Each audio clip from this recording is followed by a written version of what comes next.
The Locked On Podcast Network presents the Big 6 in 60. The 6 biggest national sports stories from the local experts of the Locked On Podcast Network. Get the real story, why it matters, what's next, who wins the big game, and more, all in 60 minutes. The Big 6 in 60 starts now with the biggest story in sports. You are Locked On Bengals, your daily Cincinnati Bengals podcast. The Bengals have won a preseason game for the first time since 2022. Joe Burrow playing 3 drives instead of what was probably planned to be 2, had that second drive gone a little bit differently, and took some hits that at times were a little bit ugly and had the entire internet asking, what the heck is Zach Taylor doing running Joe Burrow back out there, especially without his primary weapons on the field? Yeah, there are people that are going to wonder about that. Joe wanted that. It's interesting. I totally forgot that a veteran told me this in the locker room. Count on them, I guess, like 4 or 5 days ago. But I should have told you at least. I didn't tell anyone because I was basically told not to tell anyone. But like, oh yeah, Joe wants reps with the second team skill guys. It's like, oh. And he mentioned it now, so it's easy to mention. But like, that was the plan. To your point, was it just supposed to be 1 drive? And if he wasn't doing the twirly Burrow tries to find someone downfield, but then gets hit for a 17-yard loss. Oh, it's funny though. You can hit quarterbacks in the preseason, by the way. More on that coming up in a bit. Wild idea that really shocked the internet when I mentioned that you can hit quarterbacks and not allow them to do whatever they want in the preseason. So Washington did that, and Burrow popped up. But in those moments, I found myself, it's much like preseason or much like training camp in the preseason. Like when he rolls out at camp, you just kind of go, kind of make a face. And so when he starts to do that in preseason, especially, it's much different in season, I think, because of they're trying to win the game and that matters. And I get it. Preseason, you're competitive and all those things, but you're like, no, don't get hit, Joe. And so the hits were concerning, but overall, I thought he was solid tonight. I also thought, man, things look so much different without those top guys. Like this offense just feels different. And they were able to score a touchdown on that 3rd drive. And Joe's led 4 touchdowns and 5 drives in the preseason and completed, let me see if I can remember, 18 of 25 passes. I mean, he had a really good preseason. But I say that in past tense because Zach, that should be it. I don't care what Joe says. He kind of mentioned it in post-game, like, oh, yeah, I would like those reps. There is no way in hell I'd play him in 5 days now because it's Tuesday, in 5 days against the Colts. Would you play him? No way. Short week. And Joe acknowledged that. He said he'd be happy to play, but he acknowledged on a short week that he understood the reality of things here. You're not running him out there on a short week. That's insane. No chance. No chance. Not when he's doing the like Joe plays like Joe plays, which is fine. Yep. I can deal with that in the regular season. I'm not dealing with that against the Colts. 4th stringers. Okay. Just not Lou in a Rimo revenge game, man. Oh, exactly. That's it right there. That's it right there. But no, I thought Joe was solid tonight. I did. He wasn't the star of the show necessarily, but that's what's great about Joe is like a solid night for him is completing 64% of his passes, a touchdown, and leading multiple scoring drives. Yeah, I thought he was okay. I thought the sack was a pretty bad play by him. Obviously, like the protection wasn't good on that play. By the time he hit his back foot, there was pressure on him already. Lucas Patrick and Amarius Mims did not handle what looked to me to be a stunt very well. There's probably supposed to be a handoff there. The handoff didn't happen. The defensive tackle splits the guard and the tackle. And Joe, as soon as he hits his back foot, has to run up the pocket to escape pressure. There's also some pressure from the left tackle on that play from Orlando Brown's side. I don't really blame Orlando because Joe had an 11-yard drop on that play, and he was able to step up and evade the pressure from the tackle. But the what did you call it? The whirly twirly bird game or whatever it is from Yeah, Joe Burrow. whirly twirly Burrow. Yeah. Yeah, trying to evade the pressure that we've seen him successfully manage in the past. For Leads sure. to him taking a 17-yard sack, which obviously is not what you're trying to do at any point in a football game. But as you noted, the backups on the field with him from a skill player perspective at that point. And some of those backups, Mitch Tinsley in particular, did make some plays in this game. Joe did find Charlie Jones with a ridiculous tight window touchdown pass as well. That's by far his best play of the game. They had an explosive DPI between Joe Burrow and Jamar Chase. I thought Joe was okay tonight. He finished things certainly very strong, showed a lot of the things that he can do well. But I think that today was a good example of knocking the rust off. They needed some fourth down conversions, and Joe Burrow using that cadence. You talked about it on social media, cadence being a weapon. Got an offsides to get them one first down. And credit Chase Brown for lowering the pads and pushing two guys and getting across that goal line on that other fourth down. That was a really tough play for Chase Brown to make there, or for that touchdown on fourth down. But not as clean, not as efficient, not as in rhythm as we've seen Joe Burrow at times throughout his career, as we saw him last week, even, in my opinion. But finishing on a strong note, finishing with the kind of Joe Burrow accuracy, ball placement, timing that you would expect on that touchdown pass to Charlie Jones. A great way to finish it that leaves a good taste in your mouth after the previous drive ended with that sack was a really bad way that things could have ended if that would have been his last play. Yeah, I know Joe wanted the reps with the twos. He would have been done after a series from me.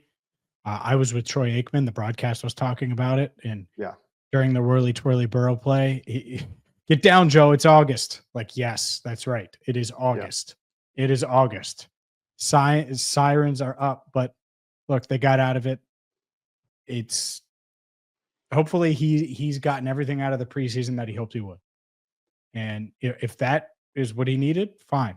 It's great. Now it's time to hit the ground running. I do think that playing with the twos is important because, one, Charlie Jones, I mean, that's a huge catch for him, I think, to get. I don't think he's caught a touchdown. Has he caught a touchdown in a game as an NFL player? That's a great question. I do not know. Yeah, he's obviously had the returns, but I don't necessarily remember. Yeah, like in a regular season game, he only has 8 regular season catches, period. Maybe in the preseason. Now, I was trying to think in the preseason, though. Like, I didn't think there was one in the regular season. But that's huge because you might be relying on Charlie Jones at some point. And we're going to get into, we have to get into Mitch Tinsley for sure. You talk about making plays.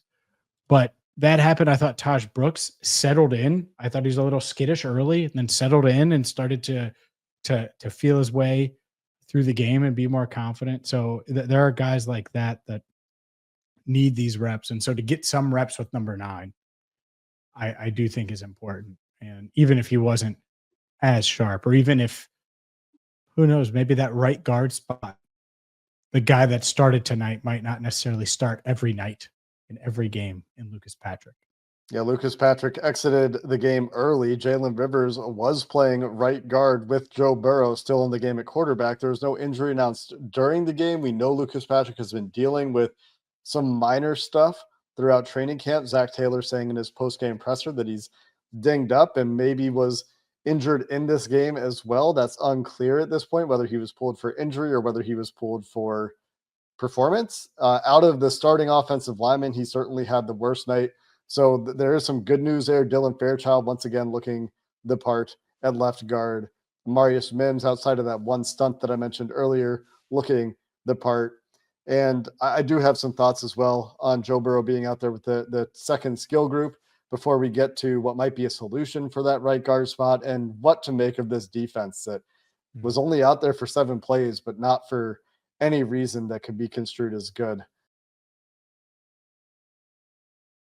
Have you ever decided at the last minute to head to a ball game with friends or family? Maybe it's game day and you suddenly realize you want to be in the stands. That's exactly where Gametime comes in. It's the easiest way to grab last minute tickets without the stress. With the money you save on tickets, you can splurge on food, on drinks, on merch, on a bigger group if you want. Gametime makes it possible. Gametime makes buying tickets fast and simple. Prices on the app actually drop the closer it gets to first pitch. And they've got incredible last-minute deals, clear seat views, and the lowest price guaranteed that takes the worrying out of buying. Gametime has last-minute tickets and zone deals for big savings like 10% off exclusive zone deals for FIFA Club World Cup matches. Take the guesswork out of buying tickets with Gametime. Download the Gametime app, create an account, and use code LOCKEDON for $20 off your first purchase. Terms apply. Again, create an account and redeem code LOCKEDON for $20 off. Download the Gametime app today. Last-minute tickets, the lowest price, guaranteed.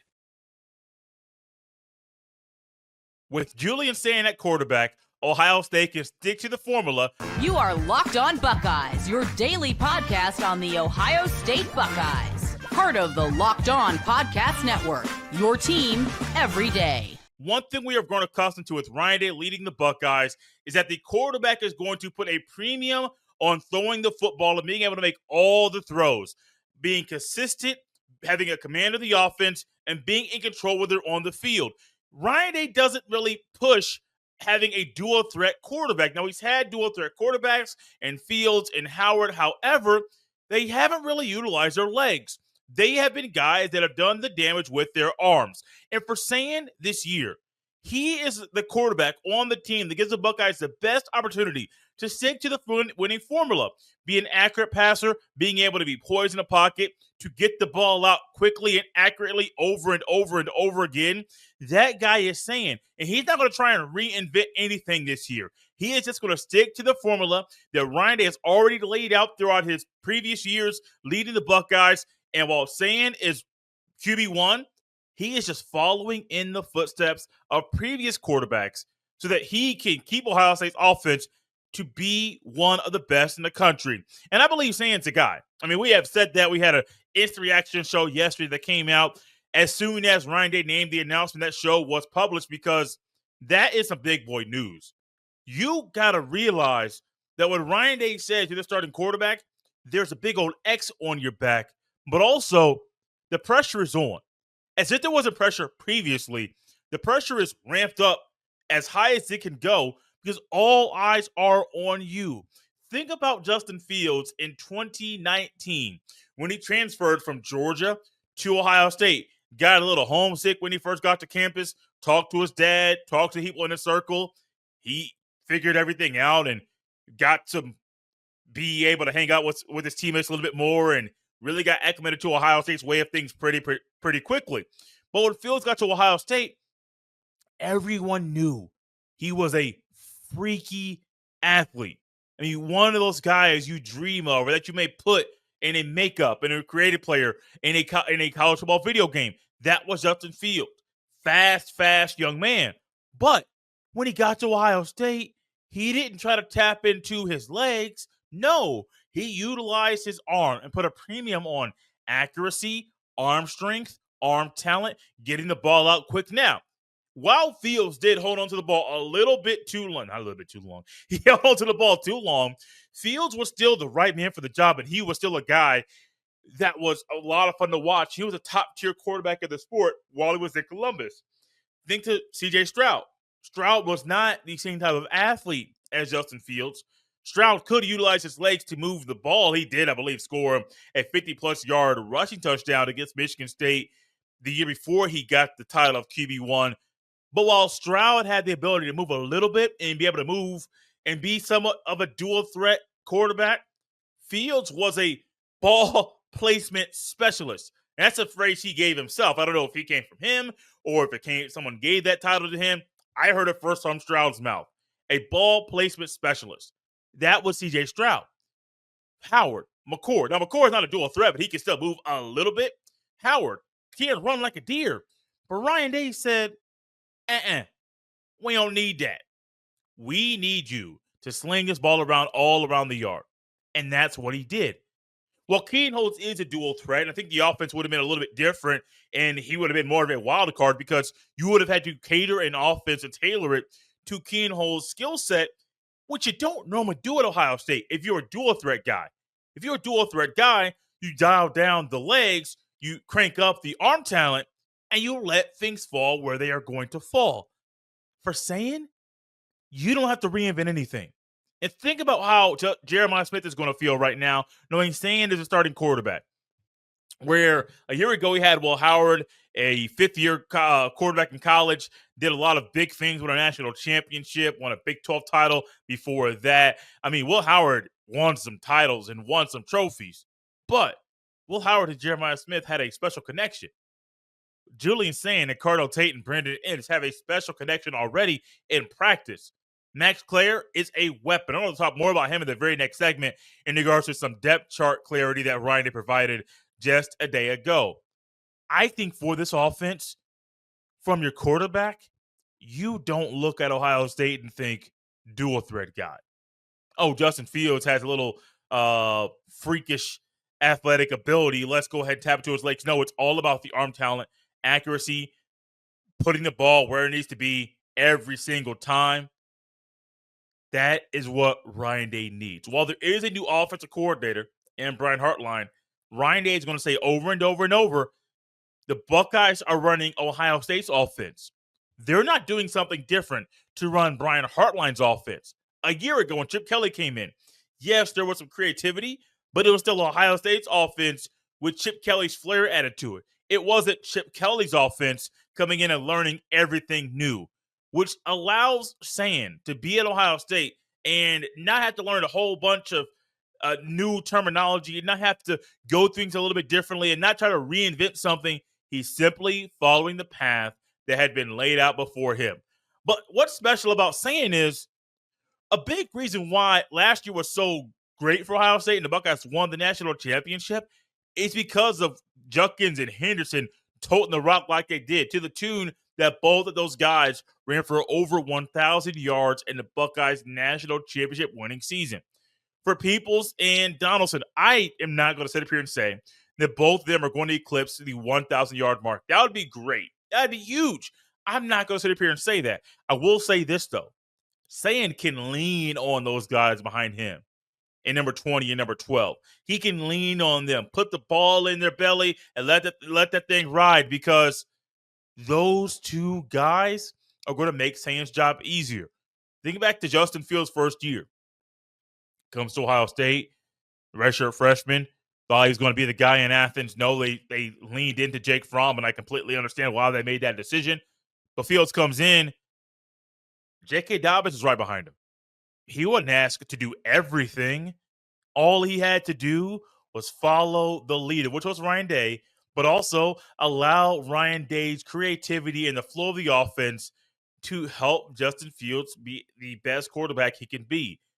And behind him was one guy that ran for 2,000 yards in J.K. Dobbins. So a year ago, Will Howard, 3,000-yard passer, maybe even over 4,000 yards. I don't have his exact number in my head, but I do know Henderson and Judkins combined for 2,000 yards. So those two guys eclipsed the 2,000-yard mark together. Dobbins did it by himself. And so it doesn't matter if one guy does it or two guys do it. If you have two guys in your backfield that can tote the rock and move the ball on the ground over and over and over, it's going to make the quarterback's job a whole lot easier. So for Sayin, he's got to feel good about just following the leader, following the path that's already been laid out before him, trusting the guys behind him that he's going to put the ball to them so they can tote the rock and make his job easier by getting quality yards in the ground. But you still got to trust the five guys up front. In 2019, what did you have? A really good, solid offensive line. Last year, what did you have? Even with some moving parts, a solid offensive line. This year, you're not sure where the offensive line is going to be, but you believe that Ryan Day is going to figure things out, that the offensive line is going to be solid, which is another reason why Sayin ain't got to reinvent nothing.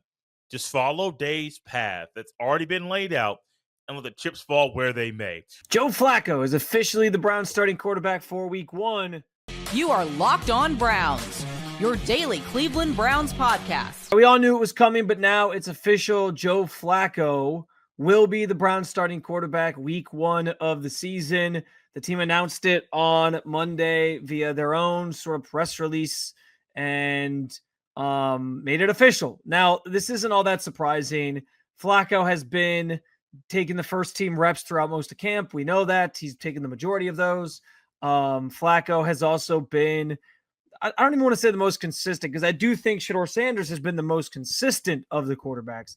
But I think that Joe Flacco has been the most like, when he needs to have a good day, or when there was a good day to be had, it was normally him who was making the big time throws, moving the offense up and down the field. And I think no day defined that more than what we saw on day 2 against the Philadelphia Eagles first team defense, where he was slicing and dicing his way to the end zone and just making all the big time throws. Like, nobody made those major, like the head turning throws and the ones that made you go, ooh, there's still something there.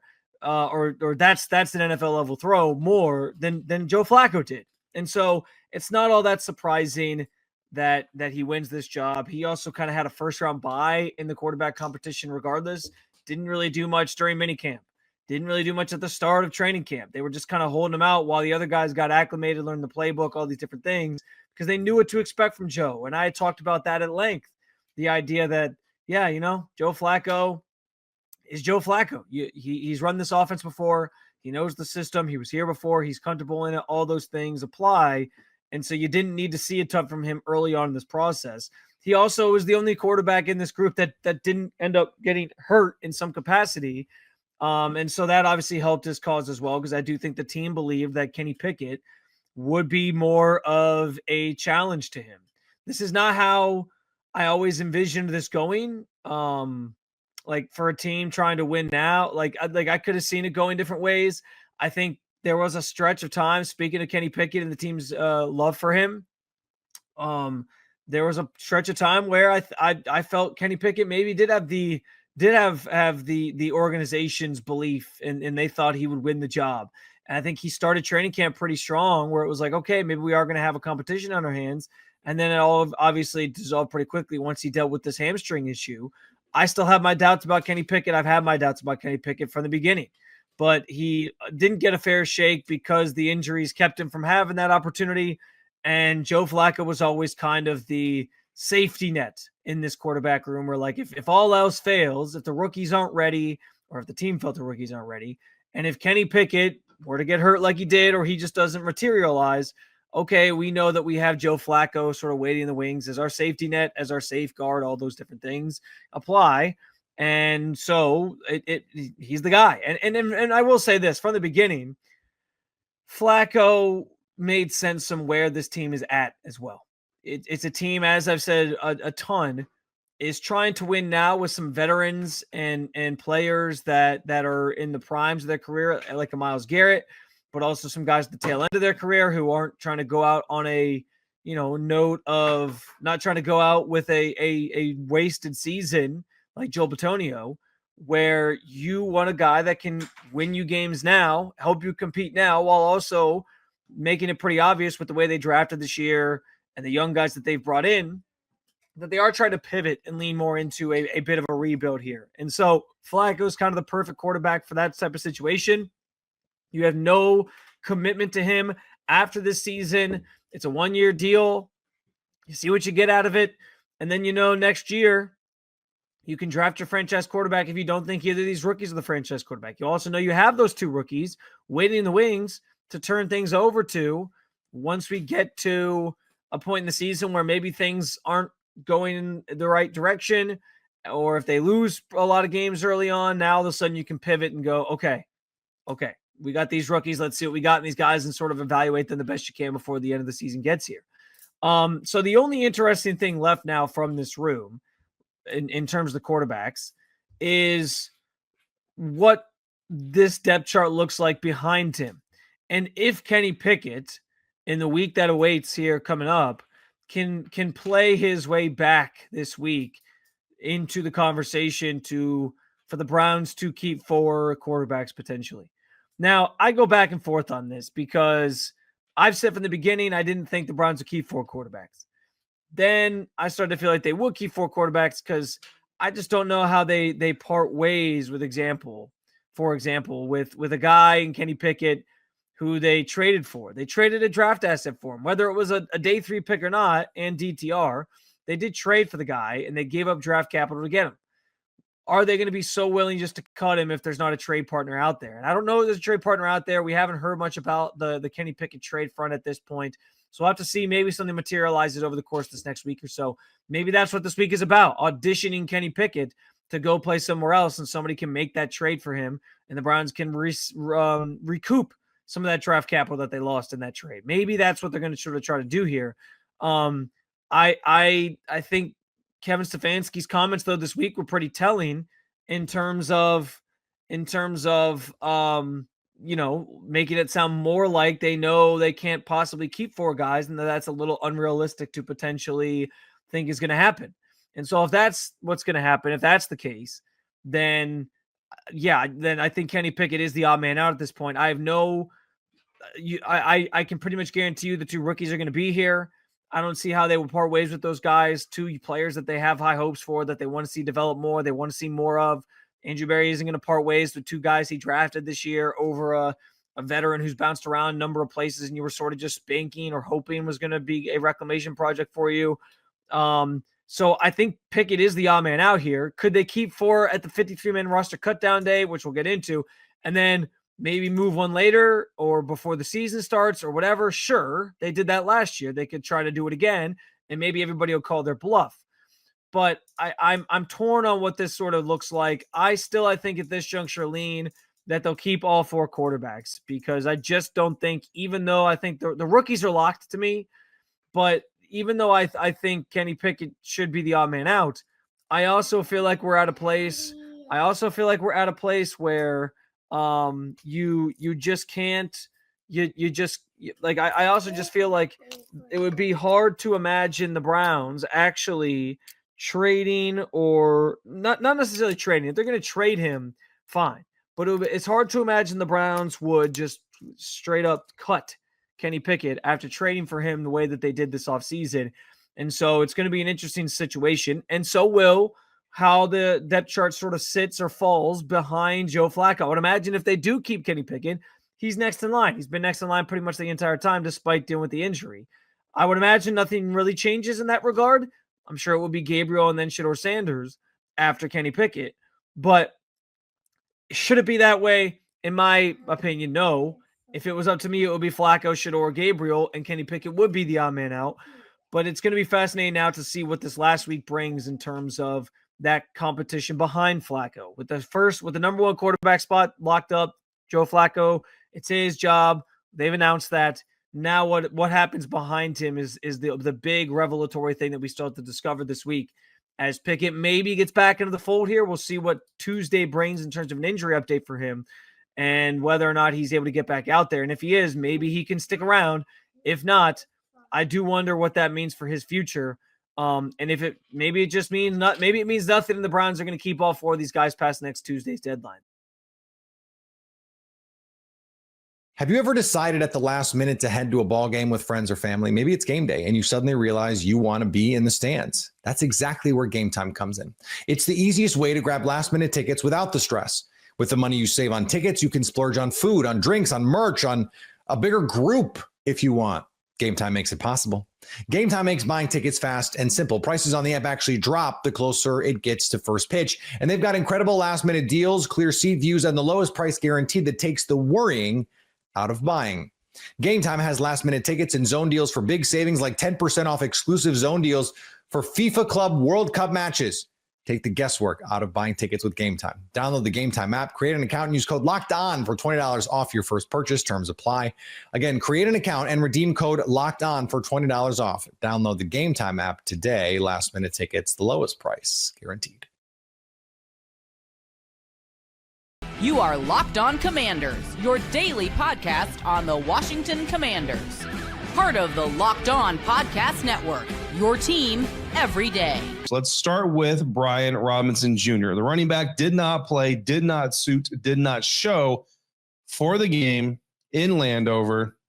All the reports coming out, again, like I said, insiders, we've been talking about this for a little while now. I know that, at least one other reporter kind of mentioned on their show that they didn't think B-Rob was going to be around. And then Jordan Schultz kind of dropped the official, breaking reports just, the day before the game. saying that he had been told, he's got sources saying that Brian Robinson Jr. is being shopped by the team and that it's been going on for at least a little bit of time. And then on Saturday or a Monday morning, Monday early afternoon, maybe, it was revealed that Brian Robinson Jr. would not dress, would not play in the preseason game, which pretty much all confirms that the team is intending on trading him. Whether it means they have a trade set up, a trade partner already established, all those things, not really sure. I kind of warned insiders, like, look, the news come before the game. Honestly, the news could come during the game. The news could come even after the game. And honestly, when you look at the Cincinnati Bengals depth chart, they're a team that could potentially be in the market to trade for Brian Robinson Jr. They're an AFC team.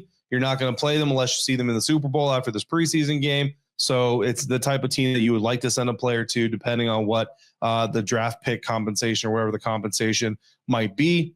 Again, no report on that, just speculation. When you look around the league at teams that could potentially use a running back, they have Chase Brown, who they really like. But could they use a guy like Brian Robinson Jr. to kind of pair with him? Certainly they could do that. A lot of NFL teams, if not most NFL teams, are moving to a multiple back set or multiple back approach to maximize touches, spread the wealth a little bit, maintain health a little bit as well. But certainly there's a good amount of teams out there that could use a running back like Brian Robinson Jr.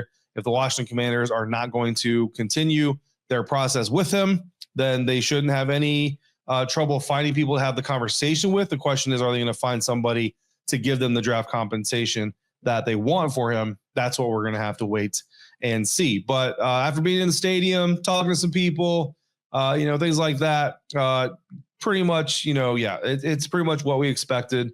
Brian Robinson Jr. just not going to be a part of the Washington Commanders moving forward. I would be surprised if the trade doesn't go down before Wednesday. I think the team is going to want to kind of get this over with sooner rather than later. However, at the same time, a lot of times in these situations, the only place the general manager can rush to is rush to failure. So Adam Peters certainly should be taking the time he needs to make sure that he gets the best deal out of this for himself. And then, of course, being set Brian up for a place that could potentially accentuate his talents, that would be cool too. So next thing that we talked about before the game was some roster bubble players. And look, we talk about the secondary. We wanted to look at the secondary in general against Jamar Chase and against T. Higgins. But you're also looking at the secondary just as a whole, right? The depth players, see how deep this pool really is. And after New England and now after Cincinnati, when you look at the depth of this team, certainly not coming away super impressed. Pretty much struggled all night. Mitchell Tinsley, former Washington Commanders receiver, Penn State product, all that stuff, really just had his way with the backup DBs on the Washington Commanders roster. 5 catches, 73 yards, and 2 touchdowns. One of those touchdowns coming up against Bobby Price, the other touchdown coming up against Carlin Viggers. The one against Carlin Viggers, man, I mean, he just mossed Carlin Viggers, right? And Carlin Viggers he's had a pretty good camp. He's looked pretty solid at UDFA. Certainly a guy that you see the potential in him. You still do, right? I mean, everybody's entitled to a bad night here and there, but the depth of the secondary certainly not where you want it to be. Talked to Jeremy Reeves after the game, and he talked about cleaning up mistakes and doing all these things. I asked him, after the Patriots game, a lot of the conversation was about discipline, mental errors, especially in the penalties. I asked if he thinks they took a step in the right direction in this game, and he said he did think that they did. But they still have a lot to go. We'll have the full conversation with Jeremy on the next episode of Locked On Commanders. Got that saved up for you guys. We'll run that through. Next up, backup quarterbacks, not really good all across the board, but Josh Johnson, certainly the veteran, looked better than Sam Hartman, the second-year quarterback. Josh Johnson finished 6 of 9, so decent enough completion percentage, especially for his few passes he threw. 56 yards, but he did have an interception. The interception looked to be a miscommunication between he and Jalen Lane. I can't tell you definitively who messed that play up, but typically the veteran quarterback probably not going to be the guy that messed it up over the rookie wide receiver. It was also a fumbled snap that he recovered himself. Sam Hartman, very difficult night, 4 for 10, 29 yards on those 4 completions and an interception, a pretty bad interception. The ball was late. The ball was off target. Pretty easy interception by the Cincinnati Bengals linebacker that picked it off. And look, Sam Hartman certainly has some redeeming qualities, all those things, but I think through 2 preseason games, through the practices, through the joint practice with the New England Patriots, pretty confident in saying that Sam Hartman is not the third best quarterback on this roster. I think Josh Johnson is clearly the third best quarterback on this roster. So Jayden, Marcus, Josh Johnson, and Sam Hartman on the practice squad, pretty much the same arrangement that the Commanders had last year, except it was Jeff Driscoll instead of Josh Johnson. I think that's probably the best route to go if the Commanders decide to bring Sam Hartman back to the practice squad again. Certainly wouldn't be against it. I just don't think that he is ready yet. A lot of us had high hopes for him. A lot of us had, want to see the opportunity, certainly gotten the opportunity, but just has not proven to be that third best quarterback on this team. And then finally, the penalty problems, right? The good news this week is that the team finished only 7 penalties, 74 yards, a big improvement over the 15 penalties that they had in New England. However, those penalties still coming in very inopportune times. One of them, that defensive pass interference against Noah Igbenogany that we talked about to set the Bengals up at the 4-yard line, led to their first touchdown. And then there was another one, a false start. The Commanders facing 4th and 3 in the red zone. They were going to go for it. They ended up with a false start instead, and it turns that into a field goal, potentially taking 4 points off the board. Have you ever decided at the last minute to head to a ball game with friends or family? Maybe it's game day and you suddenly realize you want to be in the stands. That's exactly where Gametime comes in. It's the easiest way to grab last minute tickets without the stress. With the money you save on tickets, you can splurge on food, on drinks, on merch, on a bigger group if you want. Gametime makes it possible. Gametime makes buying tickets fast and simple. Prices on the app actually drop the closer it gets to first pitch. And they've got incredible last minute deals, clear seat views, and the lowest price guarantee that takes the worrying out of buying. Gametime has last minute tickets and zone deals for big savings, like 10% off exclusive zone deals for FIFA Club World Cup matches. Take the guesswork out of buying tickets with Gametime. Download the Gametime app, create an account, and use code LOCKEDON for $20 off your first purchase. Terms apply. Again, create an account and redeem code LOCKEDON for $20 off. Download the Gametime app today. Last minute tickets, the lowest price guaranteed. The Red Raiders down a running back for the year. You are Locked On Texas Tech, your daily podcast on the Texas Tech Red Raiders. Part of the Locked On Podcast Network, your team every day. You may have it seen by now. It's bad news for Texas Tech. We knew adversity would strike. It has already in the form of a running back gone for the year. Quinten Joyner is going to be lost for the 2025 season.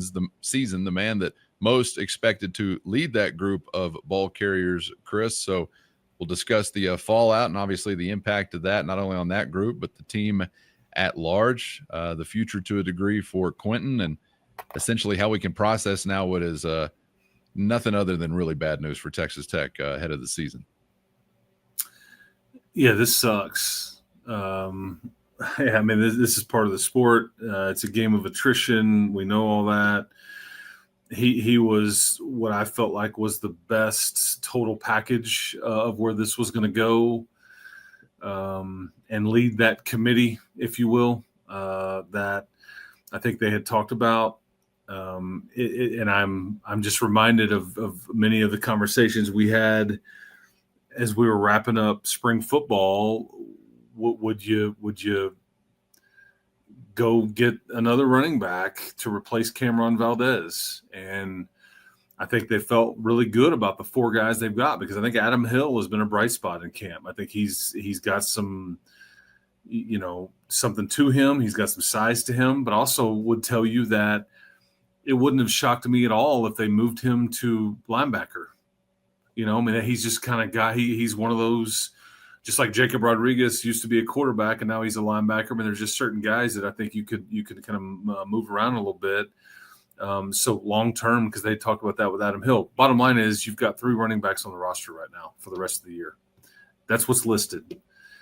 Does it stay that way? Do you move somebody over there? There's so many layers of this, but it makes me wonder, you're going to run as much 2-back stuff. You going to, your short yardage concerns that we've kind of been wondering about. I think that is much more of a reason to be kind of wondering about that now than before. Do you involve Jacoby Williams in the slot still or in the return game? I don't know.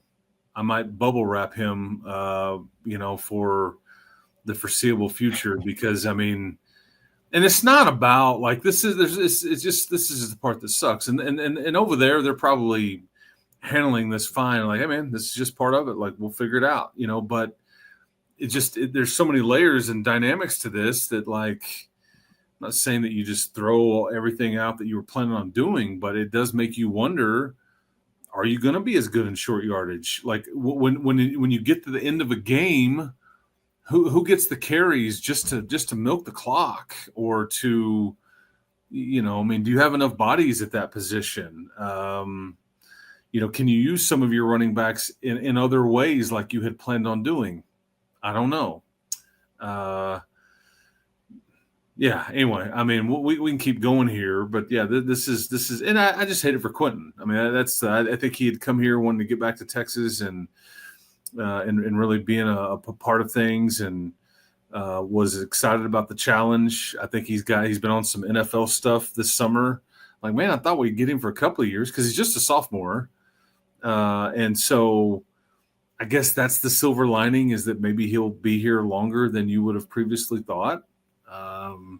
Maybe you get him this year, then maybe 2 more. It just depends on what this is all going to look like. But damn, man, I was really ready to see what this looked like with all the different options you had and the depth that you had, and now you don't.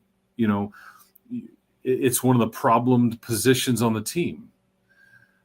It's not, no other way to spin it. Yep. Yeah, it's not lack of talent. I mean, Jacoby and Cam are going to be fine. Most from the outside won't know it. But the problem is, what does this look like as you go? What happens if one of those guys goes down? Now what happens? I mean, there's all – because this is what – I mean, Taj Brooks was as durable as anybody, and he didn't play every game last year, and what happened in that game? I mean, it's just like there's – I'm not trying to, it's not doomsday or anything, but it's like just – you're coming at me. I'm not answering these questions. What happens if another one goes down? What happened? That got me sweating under the car right now. Yeah, I mean, I'm just thinking about it like how they would be looking at it from okay, well, we don't need to major in some of these things. I'd be willing to bet you at face value, I bet you end up throwing the ball more than you previously thought you were going to. I was about to say, I'm surprised we hadn't mentioned the name Baron Morton yet among those impacted. Maybe the most. Yep, I bet you do. It's kind of hard to say the most because now the other 2 guys are going to be front and center, obviously. But as much as anyone, impacting what you can do offensively, it's kind of scary. It's always going to be scary when you're looking for a guy who hadn't done it before to step up and take on that kind of role. But it is also just part of the natural progress. So it's not the most terrifying thing that you've ever had to endure. But there was that Taj Brooks security blanket, and man, it was warm. Oh, it was a warm blanket. And you thought, in a way, even though he's a newcomer, so it didn't feel exactly the same, you felt like you had seen somebody really do it in a previous stop at USC and Quinten Joyner. And so there was a bit of a layer of protection there as well before just turning over the keys. And like you said, who knows what could happen as far as guys in that group or, moved around or added or whatever it may be. So we'll wait and see, but it's not the news you wanted to be processing midway through August. So hate it for Quinten. Certainly. I hope there's still going to be a future together with him as a Red Raider, and we get to see him in a Tech uniform actually toting the rock someday. But the bad news is it's going to be several days, many days till we have that opportunity with that type of injury. So I guess, based on what Coach McGuire was saying about contact, leaving the weekend, this is something that occurred going back to the weekend. I know there can be some funny things happen with this contact or non-contact kind of injury, but what do you think about that? Yeah, I mean, based on the timing, that's what I would surmise. Yeah, because I don't think anybody. I mean, sometimes guys just, it can be a non-contact injury and it just happens. It's just. I think Dylan Spencer got hurt that way at the beginning of August a year ago with his knee. There wasn't anything really going on. It's just like it moved wrong and it didn't cooperate, and it's like, oh no, we got a problem here. So, but I would surmise that it was probably in based on the timing and everything. But who knows? It's one of those things where,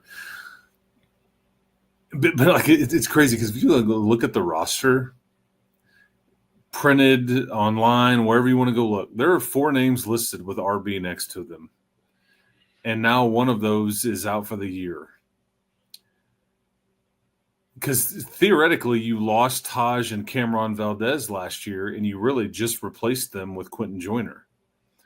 So it's like you graduated one, a guy, medically retired or whatever, and then his replacement, and those are not going to factor into the season. If you'd have known what you knew, you absolutely would have brought in another running back just for insurance purposes, kind of like a Mitch Griffiths type, But so what now? I don't think you will only go at it with 3 running backs. I don't believe that. Which leads my mind to wander a bit. I think the closest thing I can give to you that would be a legitimate option, and it's tricky because like you brought him in to do something different, is like a Roy Alexander. Roy Alexander was a high school running back. He had 8 touchdowns. He's 5'11", 200. He's built for it. He's been a slot receiver all this time and a returner and all these things. Not that he would be a full-time running back, but I could see him easing some of the load there. But because there's the guy that you need, here in a couple weeks, it may be 42-0 at halftime. I don't know, or 42-0 in the third quarter. You're going to get out there and you're going to be like, okay, let's go run our offense, but you're going to hand the ball off to somebody in a meaningless game, and you're not going to want to put them in harm's way.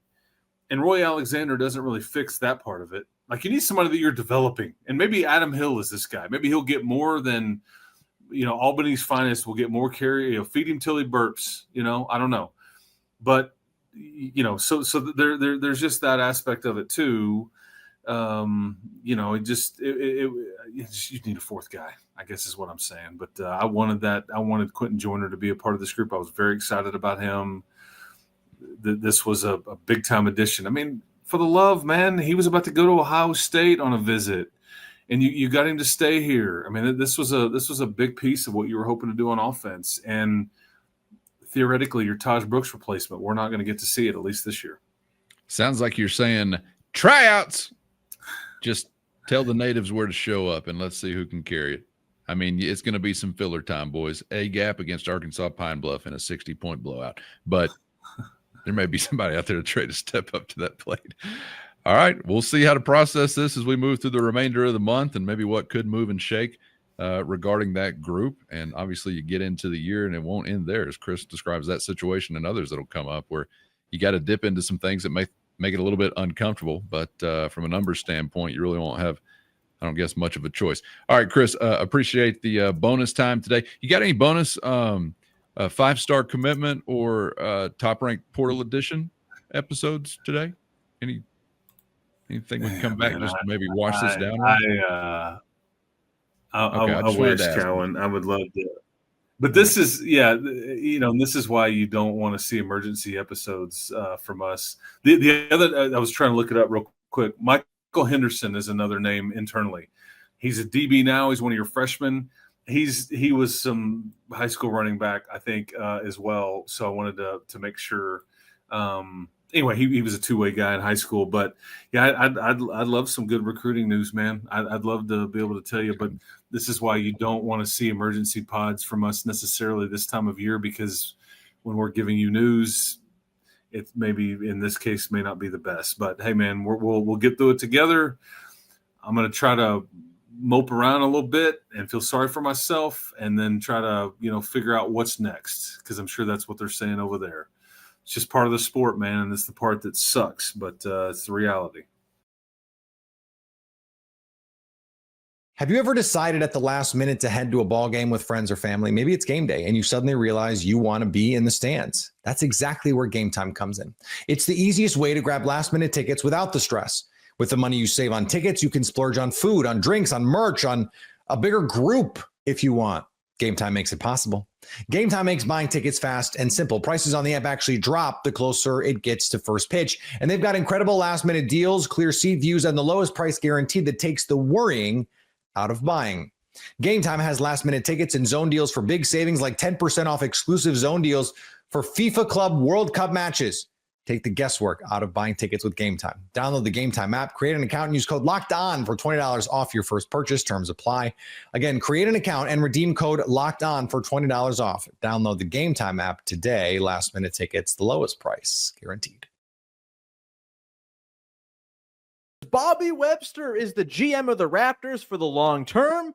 You are Locked On Raptors, your daily Toronto Raptors podcast. We are going to talk about the Bobby Webster news from the Toronto Raptors. Let's start with the press conference release, shall we? I'm not going to read the whole thing because that's not interesting, but it's in my inbox here from the team. Keith Pelly leading off here with the announcement that after an extensive search process, the team has decided that they will not appoint a president at this time, but they have further extended the contract of general manager Bobby Webster, who, of course, when Masai Ujiri got let go, it was reported that they had just extended his contract. So what are the details of that? I don't quite know, but an interesting order of operations here for MLSE and Keith Pelly over the last couple of months, where start of June, it seems like they made their decision. We're moving on from Masai Ujiri. Masai pleads his case to stick around through the draft. They say, okay, that's not weird at all. And then they fire him the day after the draft and then say everyone else has been extended. They say they fired Masai Ujiri for basketball reasons. We'll get into why that holds even less water now than it ever has. But ultimately, Bobby Webster is going to be guiding this team. He has seemingly the lead basketball decision-making title for the team. Where I think it's maybe not so cut and dry is that they have not hired this president. And look, the president is the insulation for the GM a lot of the time. That's what Masai Ujiri very much was, I think, over these last 5-6 years since I guess it's been 8 years now since Bobby Webster took over in 2017 after Jeff Weltman left for the Orlando Magic. It's been a long time that Bobby has been the GM of the team, and he will continue to be that.